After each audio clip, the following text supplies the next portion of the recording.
ప్రేమ నమ్మకం గల ప్రియమైన యేసు నామంలో మీకు శుభములు తెలుపుతూ ఈ దినాన్న చాలా ఆహ్లాదకరమైన మరియు ఉపయోగకరమైన తలంపుల్ని మనం పంచుకుందాం.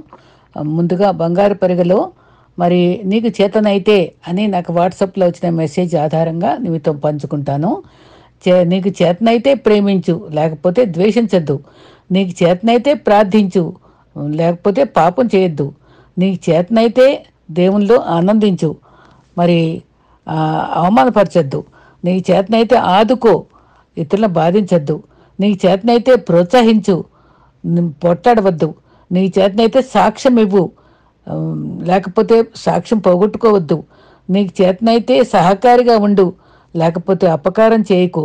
నీకు చేతైతే సమాధానంగా ఉండు, లేకపోతే అల్లరి చేయొద్దు. నీ చేతనైతే పరిచర్య చేయి, లేకపోతే చేసేవాళ్ళని చెదరగొట్టకు. నీ చేతనైతే క్షమించు, నీకు చేతనైతే అందరినీ ప్రేమించు. అది చాలా ముఖ్యమైన తలంపులండి. మనం గమ్యం చేరుతున్నాం కదా, మనం పరలోక ధ్యానంలో ఉన్నాం కనుక పరలోకం ఎలా ఉంటుందని మళ్ళీసారి జ్ఞాపకం చేసుకుందామా. మరణం ఉండదు, అందరూ సజీవులే, డబ్బులు అవసరం లేదు, ప్రయాసక్కర్లేదు, ఎప్పుడూ ఆనందమే. వెండి బంగారాలు ముత్యాలు విలువైన అనుభవాలతో ఉంటాము. మరి అవినీతి ఉండదు, భయము చింత వేదన కష్టాలు వ్యాధులు ఉండవు. పరలోక రాజ్యంలో స్వార్థము అత్యాశ దురాశ కోపం మోసం ఏం ఉండవు. గవర్నమెంట్ ప్రైవేట్ ఉద్యోగాలు ఉండవు, అందరూ సమానమే. కన్నీరు ఉండదు. శృంగార నగరం మరి పరలోక రాజ్యం. మరి మనకందరికీ దేవుడు మనకి ఇచ్చేటువంటి ఉచితమైన కృప రక్షణ ద్వారా మనుషులు దేవదూతల్లాగా ఉంటారు. మనం కూడా మహిమదేహాలతో ఉంటాం. ఆ నిరీక్షణతో మనం సాగిపోదామండి. దానికి మెళకువలుగా 9 పాయింట్స్ ఒక హిందూ కాన్వర్ట్ ఒక ఆయన చెప్పినటువంటి యూట్యూబ్ ద్వారా నేను సేకరించిన అనుభవంలో ఆ 9 ముఖ్యమైన మెళకువలు క్రైస్తవ జీవితంలో మనం గమనిద్దాం.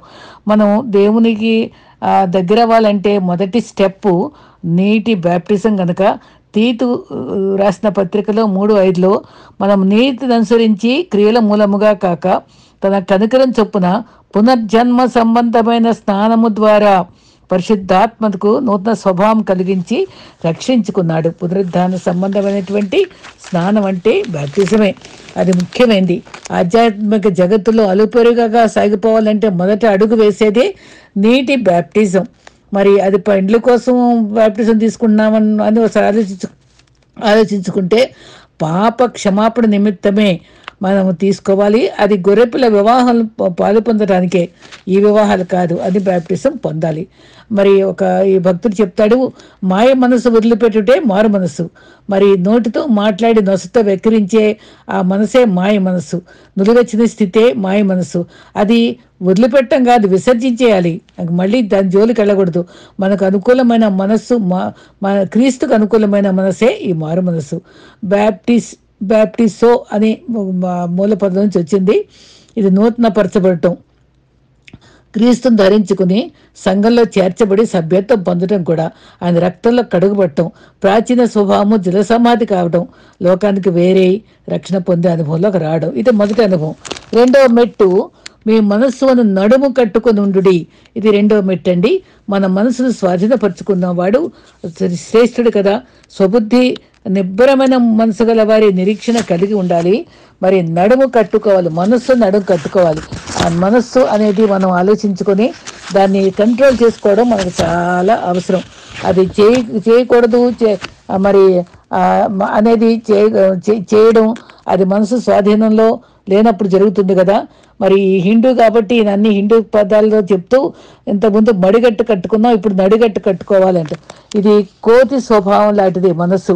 అది చంచలాత్మకంగా ఉంటుంది, అది తప్పు మార్గం దారితీస్తుంది. కాబట్టి దీన్ని సరిచేయాలి అంటే ఉపవాస అనుభవమే చాలా అవసరం. మనసును శరీరాన్ని స్వాధీనపరచుకోవడం అండి.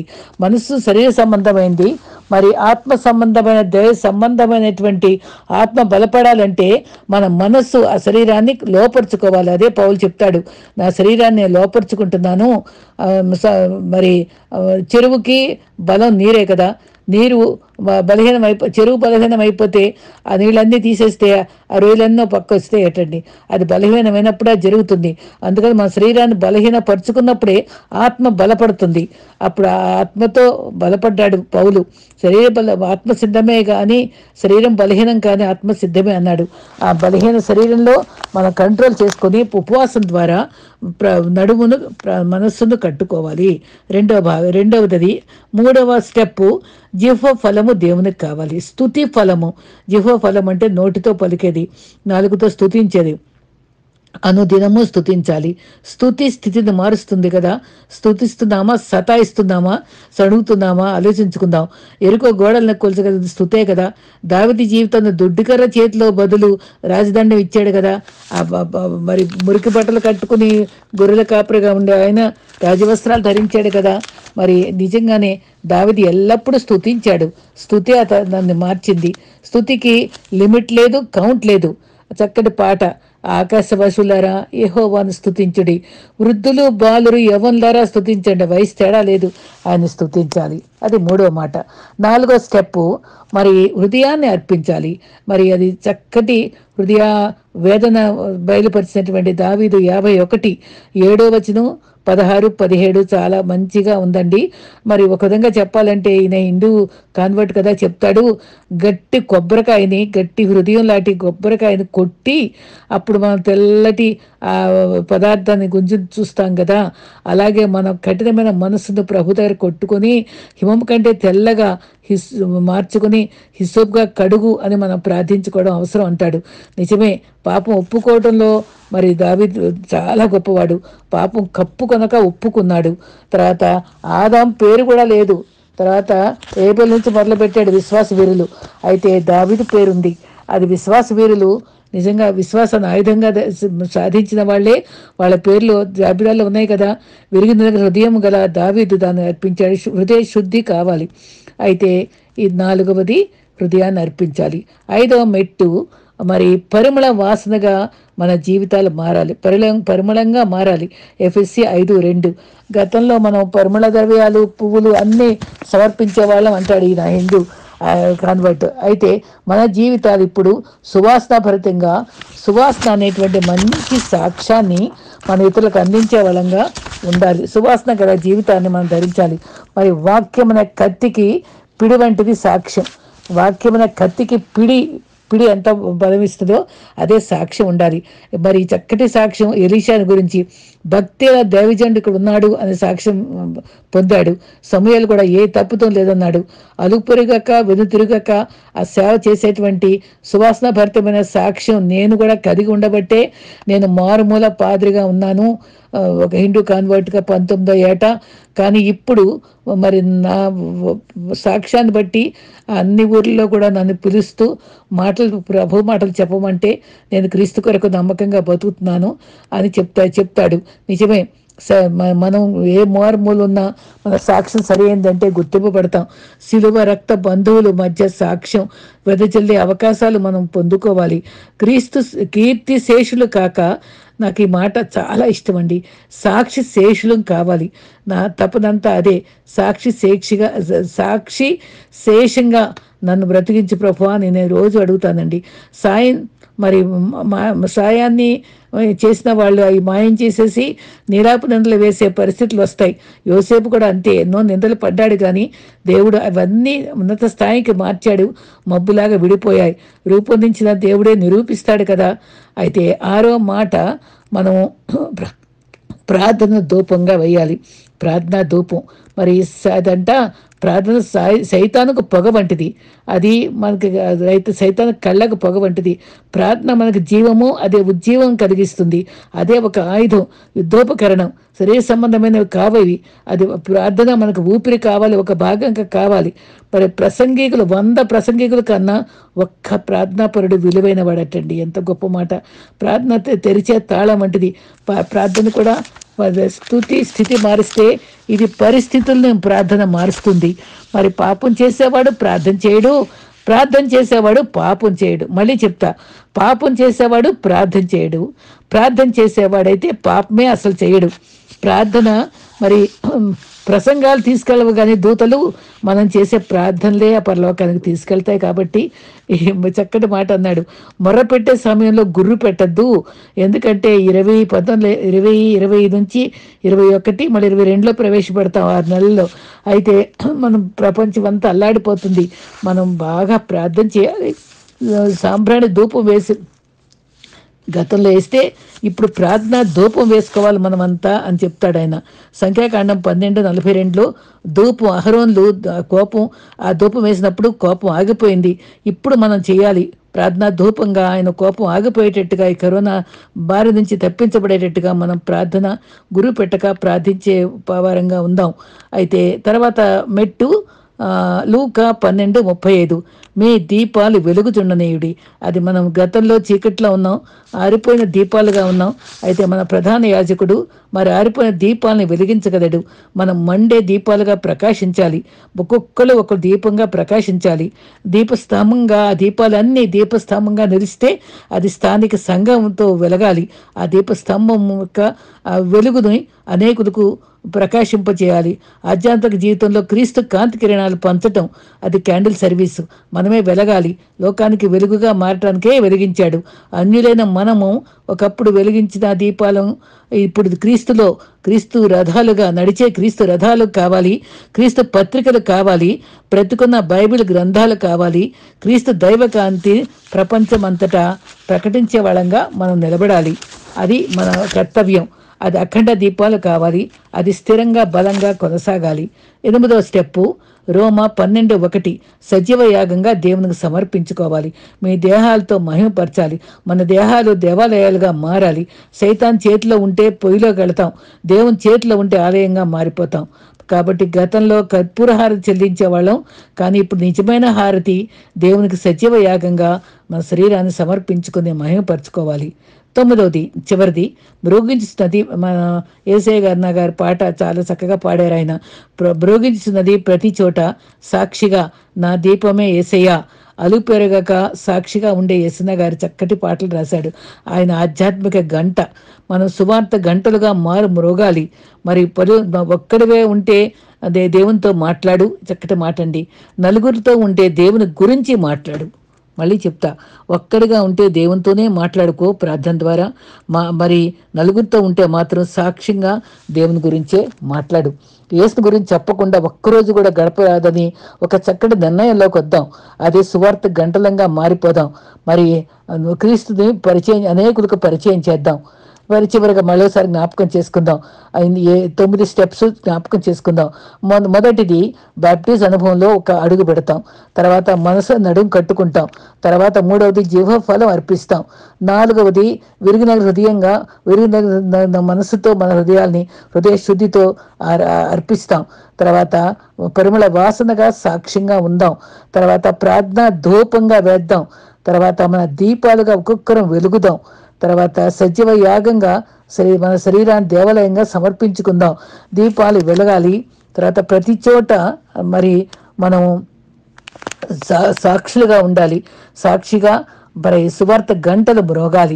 ఇటువంటి గొప్ప అనుభవంలోకి మనం క్లుప్తంగా ఈ చిన్న అనుభవాలు 9 అనుభవాల్ని మన్నం చేసుకుని పదే విని ఇవన్నీ నోటితో చెప్పుకుంటూ మన హృదయాల్లో భద్రపరుచుకుంటూ మంచి సాక్షులుగా ఉంటూ విజ్ఞాపన పరులుగా ఉంటూ ఆ రాజ్యంకి వెళ్ళటానికి, ఇందాకే చెప్పుకున్నాం పరలోక రాజ్యం ఎలా ఉంటుందో, దానికోసం పరలోక ధ్యానంతో మన జీవితాలు కొనసాగిద్దాం. అట్టి కృప మనందరికీ దేవుడు ఇవ్వాలని ప్రార్థిస్తూ ముగిస్తున్నానండి. ఆమెన్.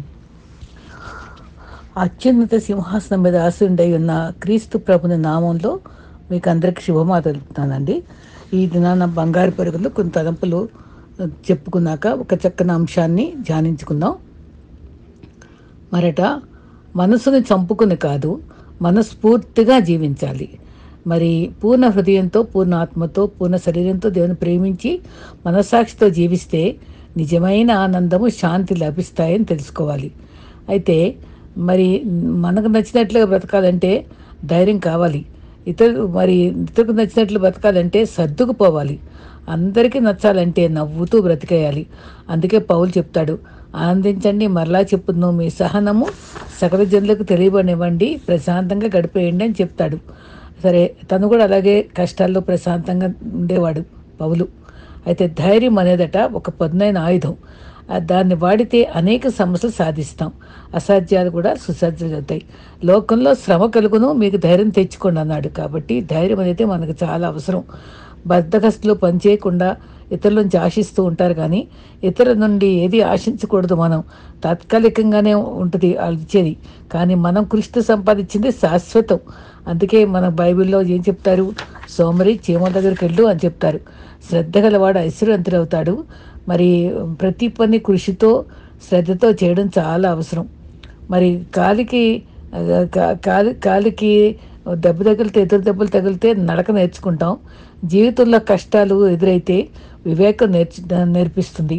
మరి అందుకనే దేవునిలో భయభక్తులు తెలివిని, జ్ఞానాన్ని, వివేకం కూడా అందిస్తాయి కదా. ఆర్థిక స్థితి ఎట్లున్నా సరే మన ఆలోచనలు మాత్రం ఉన్నతంగా ఉండాలి. నిరంతరం ఏదో పనిలో నిమగ్నమైతే, దైవవాక్యం ధ్యానిస్తూ ఉంటే, ఒక్కొక్కసారి నేను పాత జ్ఞాపకాలతో దిగులుగా ఉన్నప్పుడు నాకు ఈ మాట చాలా ధైర్యం ఇస్తుంది.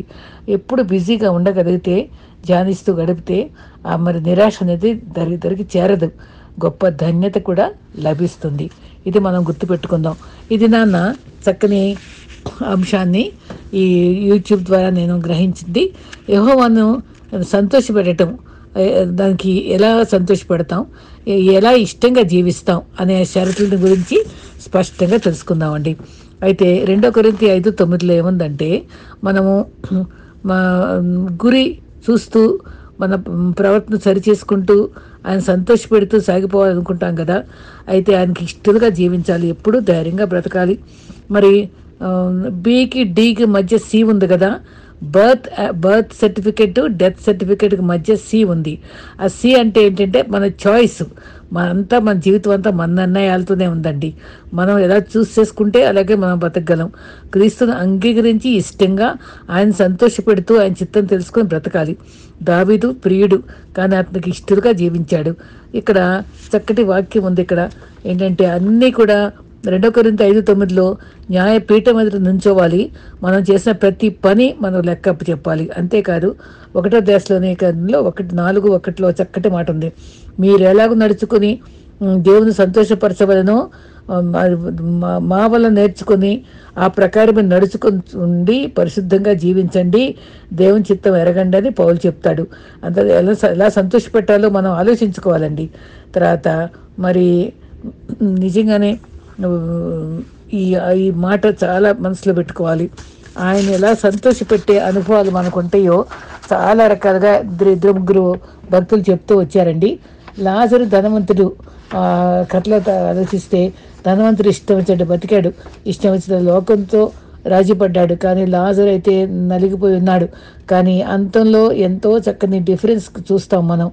అప్పుడు ఇర్మియాని కూడా ప్రభు ఎంతో చక్కగా ఏర్పరచుకున్నాడు, కానీ ఎన్నో కష్టాలు పడి అన్ని బాధలు పడుతూ కూడా దేవుని సంతోషపెట్టే జీవితమే జీవించాడండి ఇర్మియా. చాలా వీపింగ్ ప్రాఫిట్ అంటారు, దుఃఖంతో సేవ చేశాడండి. మరి ఈ కొన్ని కండిషన్స్ ఏమున్నాయంటే, we make God happy by obeying him. ఆయన విధేయత చూపించడం వల్ల, మరి ధర్మశాస్త్రం అనుసరించి బుద్ధి కలిగించేది పూర్ణ హృదయంతో నేను విధేయుడిని నడుచుకుంటున్నానని చెప్తాడు 119 కీర్తన 34. ఇంకో చక్కటి మాట ఉంది 1 సమూయేలు 15:22. తాను సెలవిచ్చిన ఆజ్ఞను ఒకడు గైకొనటం వలన యెహోవాను సంతోషించినట్లు ఒకడు దహన బలులు అర్పించుట వల్ల సంతోషిస్తాడా? బలులు అర్పించుట కంటే ఆజ్ఞను గైకొనుటయు, మరి పొట్టేళ్ళు క్రొవ్వులు అర్పించుట కంటే మాట వినుట శ్రేష్టము. అది మొదటి పాయింట్ అండి. ఆయన మాట వినాలి, విధేయత చూపించాలి. రెండవది, we make God happy when we repent from our sins with a heart that is humble. వినయ హృదయంతో మనము పాప క్షమాపణతోటి ప్రభువుని చేరితే ఆయన చాలా ఆనందిస్తాడండి. మళ్ళీ ఇదే రిపిటేషన్ 51:16-17 కీర్తనలు, దహన బలులు నీకు ఇష్టం కాదు, విరిగిన హృదయమే నీకు ఇష్టం, విరిగిన హృదయాన్ని అలక్ష్యం చేయడు. తర్వాత ఎలా రిపెంట్ అవ్వాలో ఇక్కడ చెప్పాడు కీర్తన 25:11. నా పాపము ఘోరమైంది, నీ నామమును బట్టి నన్ను క్షమించని అడుక్కోవాలండి. మూడో point, we must make God happy when we draw near to him. ఇదేనండి, దినదినంబు యేసుకు దగ్గర చేరుతా, అనుక్షణంబు యేసునే నా మదిలో కోరుతా. మారుతున్న లోకమందు మనుషులెంతో మారునా ప్రభు యేసు ప్రేమ ఆశతోడ చేరిన దినదినంబు యేసుకు దగ్గరగా చేరుతుంది కావాలండి. 3వ పాయింట్ కీర్తనలు 65:4 దేవుని దినదినంబు దగ్గర సన్నిధిలో ఉంటే సంతోషిస్తారు. నీ ఆవరణంలో నివసించినట్లు నీవు ఏర్పరచుకుని చేర్చుకున్నవాడు ధన్యుడు, మేలు చేత తృప్తి పొందుతాడు. నువ్వు ఎన్నుకొని చేర్చుకునే దేవుడు ఉన్నాడండి, ఆయన వాళ్ళ ఎడల సంతోషపడతాడు. అయితే ఇంకొక మాట ఉంది 145:18 కీర్తనలో, మొరపెట్టు వారికి ఆయన నిజముగా మొరపెట్టు. రెండోసారి అన్నాడండి, నిజముగా అంటే మామూలు మొరపెట్టడం కాదు, నిజముగా మొరపెట్టు వారికి సమీపంగా ఉన్నాడు. 4వ point, we make God happy when you honour him. ఆయన గౌరవిస్తే ఆయన ఎక్కువ ఆనందిస్తాడంటే. 110వ కీర్తనలో 10లో, శాసనములు అనుసరించే వారందరూ వివేకం గలవారు, వారు స్తోత్రము చేస్తారు, ఆనందిస్తారు. 33:18లో, దేవుని దృష్టి భయభక్తులు గల వారి మీద ఉంటుంది, ఆయన కృప కనిపెట్టుకున్న వారిపై ఆయన దృష్టి ఉంచుతాడండి. 5వ point, we make God happy when we put our hope and trust in him. నిరీక్షణ నమ్మిక ఉంచి వారి పట్ల ఆనందిస్తాడు. మరి 25:1లో, నేను నమ్మిక ఉంచి వారు సిగ్గుపడనివ్వవు. నిజంగానండి, ఆయన నమ్మి ఉంచితే ఎప్పుడు సిగ్గుపడినప్పుడు. కీర్తన 44లో తర్వాత, గర్విష్ఠులు త్రోవలు అబద్ధికులు త్రోవలు లక్ష్యపెట్టక యెహోవాను నమ్ముకున్నవాడు ధన్యుడు. అది చక్కటి మాట అండి. కాబట్టి ఈ 5 పాయింట్లు మనకున్న కాకుండా ఇంకొక భక్తుడు కూడా కొన్ని మాటలు చెప్పాడు. యెహోవాను సంతోషపెట్టడం. 29:24లో, అతిశయించేవాడు కృపచూపు దేవుని యెహోవా యందు అతిశయించాలి, నీతి న్యాయాలు జరిగించేవాడిని ఆయన యందు అతిశయించాలి, అట్టి వారి యందు ఆయన ఆనందిస్తాడు. 29:24 దేవుని కార్యములు బట్టి, కాపుదలను బట్టి, ఈ విధానాన్ని బట్టి మనము స్తుతిస్తూ ఆనందిస్తూ ఉంటే ఆయన సంతోషిస్తాడు. మరి సణుక్కోకూడదు, ఆయన చిత్తంలో ఆనందించాలి, ఆయన చిత్తం గ్రహించుకుంటూ ఉండాలి. తర్వాత, యెహోవా చేత స్థిరపరచబడిన వాడు వాడిని బట్టి దేవుడు ఆనందపడతాడు. కీర్తన 37:23లో, నాకు న్యాయం తీర్చుటకు లెమ్ము, నా పక్షంగా వాద్యమాడు. దేవుని స్థిరపరచబడి వాక్యానుసారంగా నడిచేవారంగా ఉంటే ఆయన సంతోషపెట్టగలం. ఆత్మీయ స్వభావం గలవారంగా కావాలి, స్థిరమైన మనసు కావాలి, చంచల మనసు కాకుండా స్థిరమైన మనసు మనలో కావాలి. మరొక పాయింట్ ఏంటంటే, సామెతలు 23:16, నీ పెదవులు మన యథార్థ మాటలు పలుకుట విన్నప్పుడు అంతరేంద్రియమందు ఆనందిస్తున్నాయి. ఏంటంటే, మన పెదవులు మంచి మాటలు పలుకుతాయంట, అక్కడ పరలోకంలో ఆనందం కలుగుద్దంటండి. మన మాటలు మంచి మాటలుగా పలకాలని దేవుడు కోరుకుంటున్నాడు. దేవుని సంతోషపరిచే వారిగా ఉండాలి. తర్వాత, ఆయనతో స్థిరపరచబడిన వారిగా ఉండాలి, యథార్థమైన పలుకులు పలికే వారంగా ఉండాలి. 4వది, యథార్థ ప్రార్థన చేసేవారిగా ఉండాలి. తర్వాత, సామెతలు 15:8, భక్తిహీనులు మరి అదండి బలులు నాకు అసహ్యం, యథార్థవంతుల ప్రార్థన అది దేవునికి ఆనందకరము. ఎంత చక్కటి మాట అండి. యథార్థమైన హృదయంతో చేసే ప్రార్థన ఆయన సంతోషపడుతుంది, దేవుని ఆనందపరిచే మహిమపరచాలి. లూకా 15:7లో, మారు మనస్సుకు పొందినటువంటి ఒక్క పాపి పట్ల పరలోకంలో ఆనందం 99 మంది మార్మన్స్ పొందిన వాళ్ళకన్నా ఒక్క విశ్వాసి మార్మన్స్ పొందితే పరలోకంలో ఆనందం కలుగుతుంది. పరలోకం అంతా ఆనందించే అనుభవం కలుగుతుంది. మార్మన్స్ అనుభవం అంత విలువైంది. హెబ్రీ 11:6లో, విశ్వాసం చివరి పాయింట్, విశ్వాసం లేకుండా దేవుని సంతోషపెట్టుట అది చాలా అసాధ్యం. కాబట్టి విశ్వాసంతో ఉంటే ఆయన ఇష్టలుగా ఉంటామండి. అది ఇష్టత ప్రభువుకి మనకు కావాలంటే మనకు విశ్వాసం కూడా ఒక పాయింట్. తన ఉపకారపు ధర్మం చేయుట, యాగములు చేయుట కూడా ఆయనకి ఇష్టమైంది. హెబ్రీ 13:16. ఈ రకంగా మనము సంతోషపెట్టడానికి ఆయన గ్రహించుకోవాలి, ఆయనతో స్థిరపరచబడాలి, యథార్థమైన పలుకులు పలకాలి, యథార్థ ప్రార్థన చేయాలి, తర్వాత విశ్వాసంగా ఉండాలి. మరి ముందు 5 పాయింట్లు నేర్చుకున్నాము, రెండవసారి 5 పాయింట్లు నేర్చుకుందాం. ఈ 10 పాయింట్లు కూడా మన మనసులో ఉంచుకుంటే ప్రభు మనల్ని ఎంతో మరి దగ్గరగా సన్నిహితంగా మన జీవితాన్ని బట్టి అతిగా ఆనందించేవాడిగా ఉంటాడండి. ఇంత చక్కని తలంపులు మన ప్రభు మనకి ఇచ్చాడు కాబట్టి మనం దాని నుంచి మనం ఎన్నో రీతులుగా ఆయనకి ఇష్టంగా జీవించడానికి, ఆయన ప్రభు పుట్టినప్పుడు కూడా ఆయనకి ఇష్టలైన మనుషులకు భూమి మీద సమాధానం అన్నాడు. ఇష్టలైన మనుషులు మనం కావాలండి. అది ఆయన సంతోషపెట్టే వరంగా ఉండాలండి. ఎంతో ఆనందపరిచే అనుభవాలతోటి మనం ఈ లోకంలో జీవిస్తూ మళ్ళీ ఆయన వచ్చినప్పుడు ఎత్తపడే గుంపులో ఉంటూ ఆయనతో ఆనందించడానికి సిద్ధపడదాం. ప్రభు అట్టి కృప మనందరికి ఇచ్చుగాక. ఆమెన్.